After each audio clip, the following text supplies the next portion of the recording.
It's day 37. I just climbed a hill straight up. So I'm just standing here, letting a little breeze come around me. Oh man, that was hard and hot. And I just spent the 15 minutes before that talking into this phone thinking I was making a video and the darn thing turned off. So, welcome again to day 37. Let's do a little roundabout. I just got the top of this hill and walked into this really beautiful sunny meadow with plenty of trees. It's pretty nice. It's very nice.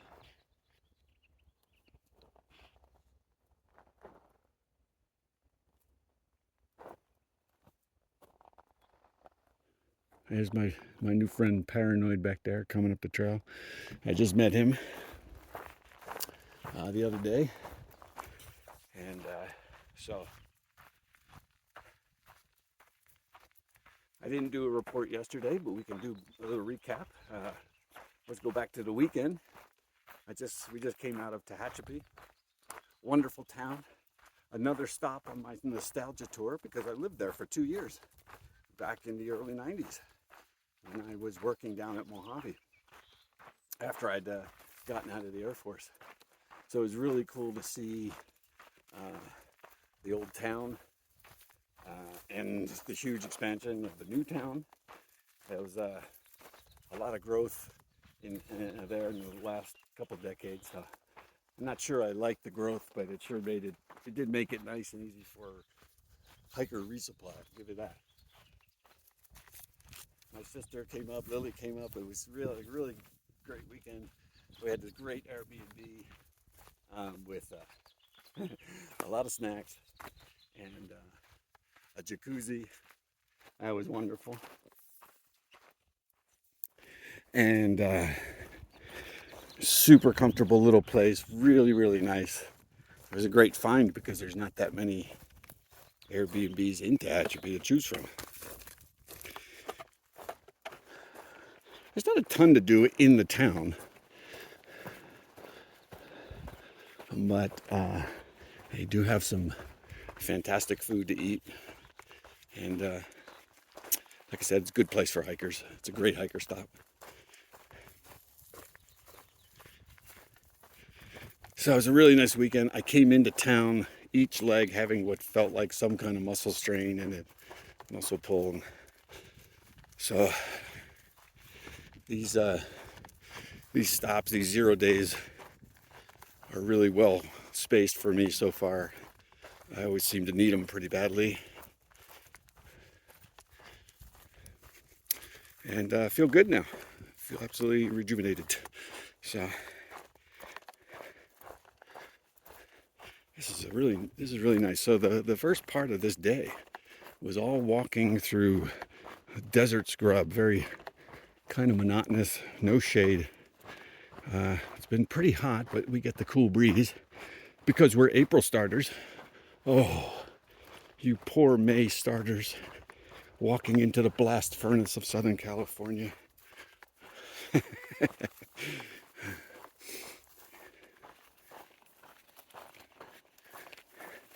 But it is kind of nice. I mean, you do work hard and you really sweat your ass off, but at least there's some cooling breezes often. Speaking of breezes, when we left Tehachapi, it was myself and Lizard and Spider and their parents, or the Spider's parents, had driven them up because they had gone down the hill towards the Bakersfield area for a couple of days. And oh my God, did we have fun going up the ridges. And based on my calibrated motorcycle riding visor up face gauge, we were in about 50-mile-an-hour winds, if not more, with gusts higher maybe. I mean, we were just absolutely getting blown off trail. You couldn't walk a straight line. Everybody looked like they were drunk. It's just amazing. It is just amazing to be in what felt like a wind tunnel and just getting blown. It was just hilarious. We were just laughing in videos. In fact, I have a video I think I'll try and insert it here so you can see a little bit.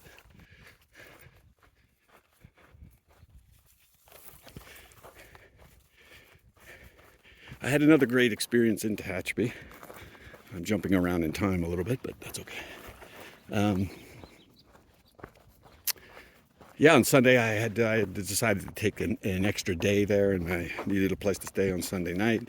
And I really lucked out. I wound up staying at Barbara and Richard's Hiker Hut, which they are a set of trail angels in the truest sense of the word.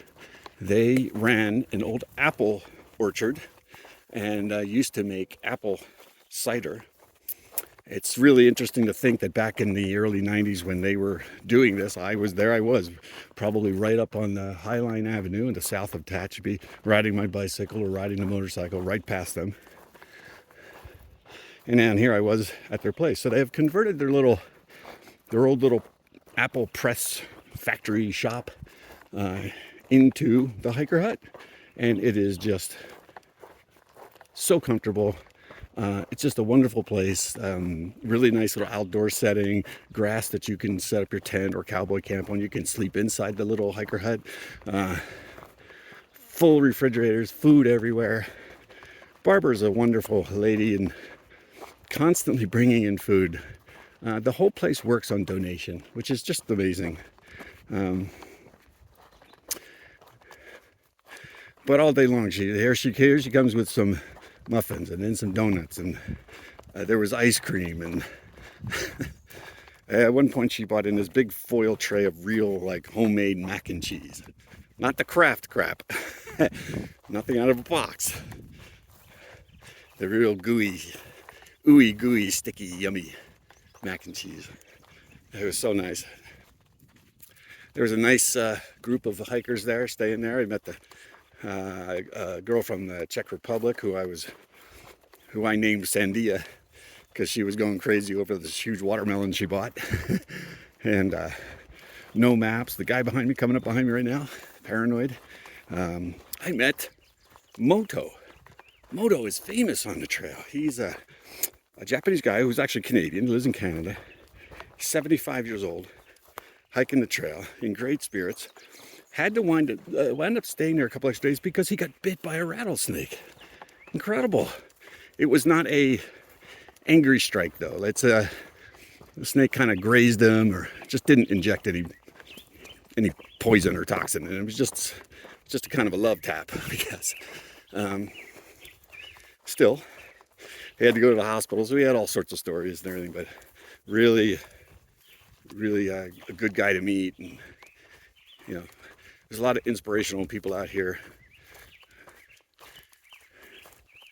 It's what makes the community so diverse and fun to be in. So yeah, that was a wonderful stay. Actually, one of the amenities they have there is they have a little stable of bicycles, and because it's about 1.5 miles out of town, and so the hikers can take the bicycles and go do the resupply or ride into town or do whatever. One of them, was fairly modern. It's a full suspension mountain bike, and it would not shift. I tried to ride it, and I was like, oh my God, this thing's a piece of crap. So I couldn't let it rest, right? I couldn't let the poor high-end mountain bike just sit there. So I got out. They had a bunch of tools there and oils and all sorts of stuff, and there I was out in the back trying to figure out how to repair this bike. So one of my contributions back was that I actually repaired a cable and was able to get the whole mountain bike going again. Look, a lizard in the wild. Climbing over trees. Oh yeah, there's a lot of blowdowns on this trail right now, which requires a little parkour to get over. Hardcore parkour.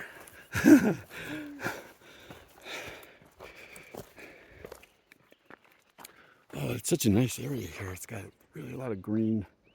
Boy, we went from crappy scrub desert to beautiful forest. It's really nice.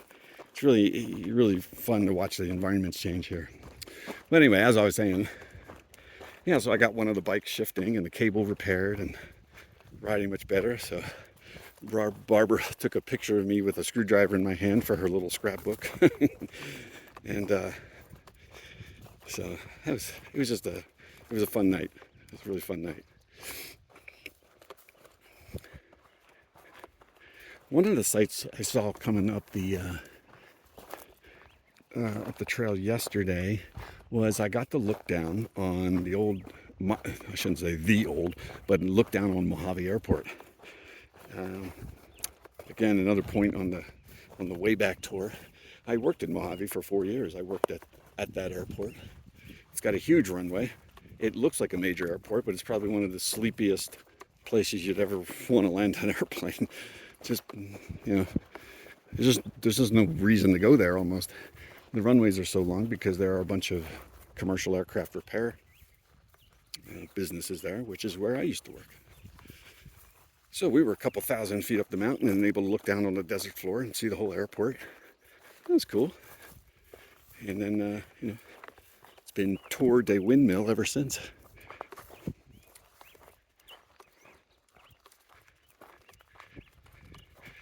Yesterday's hike was there was a lot of uphill, as there always is after a town, and about 15 miles without water, which is not so bad. Today though is even, look at that plant. That's really beautiful.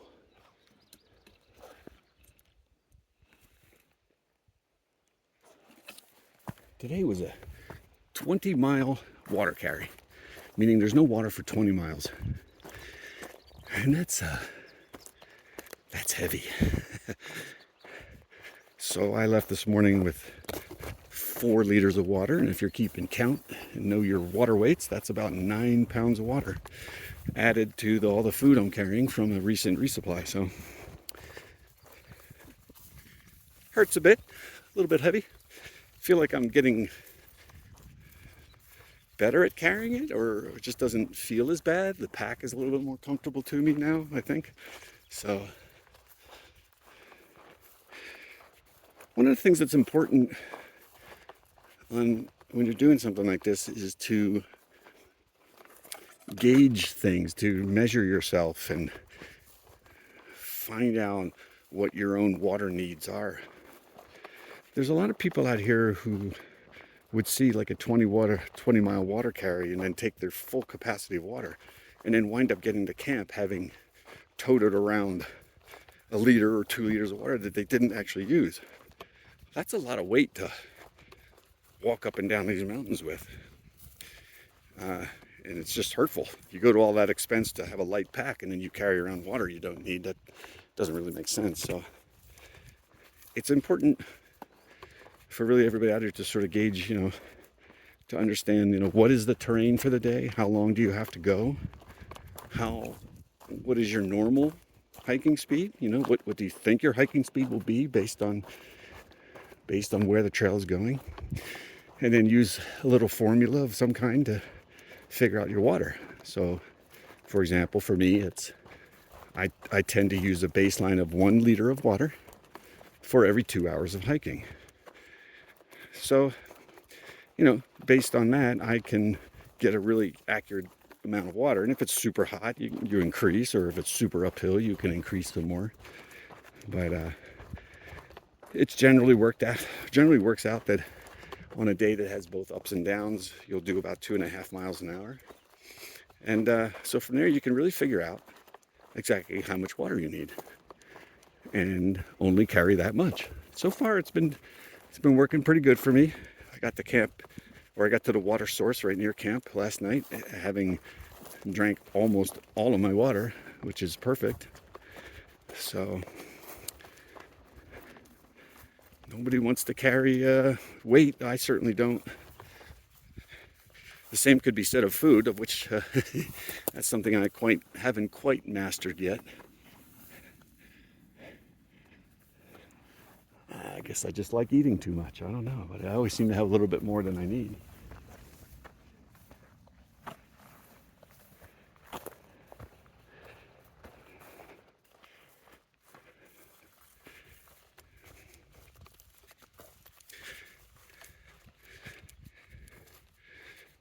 So our goal today, after 20 miles, is another water source, and we'll be 2 days into what is normally a 6 or 7 day hike to Kennedy Meadows and the start of the Sierra. Everybody's looking forward to that.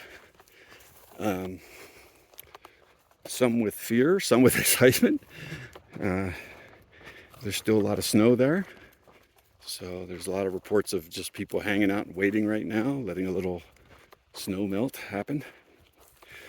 I am highly considering stopping at the Walker Pass, which is Route 178, and continuing my nostalgia tour and going down into Lake Isabella area to resupply. I really only took 4 to 5 days of food, so we'll see how that works out. But I'd really kind of like to go down there and see the old place. I like the last time I've been there was a motorcycle ride a few years ago,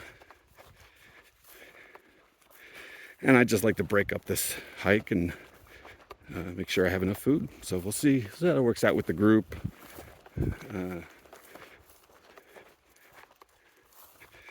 But yes, the Sierra is just around the bend.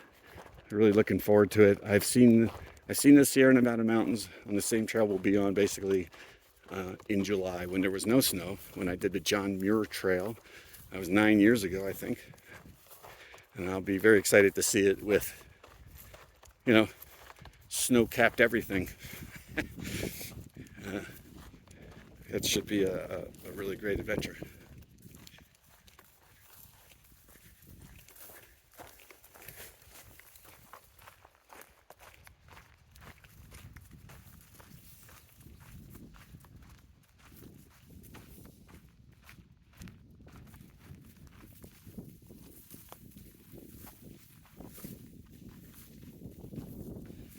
One more thing to report. A couple of people have reported on the Far Out app sightings of bears in this area. So, well, I shouldn't say bears, a bear. Apparently very docile and always ran off. It never got actually close to anybody. They just saw it a little bit from a distance. So everybody's kind of excited and hoping they see the bear. I'd like to see the bear. Just, farther than my camp.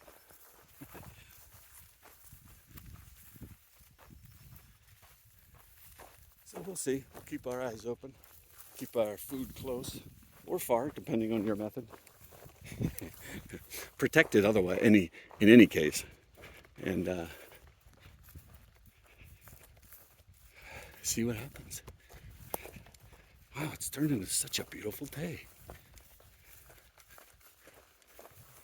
All right. Well, until another day.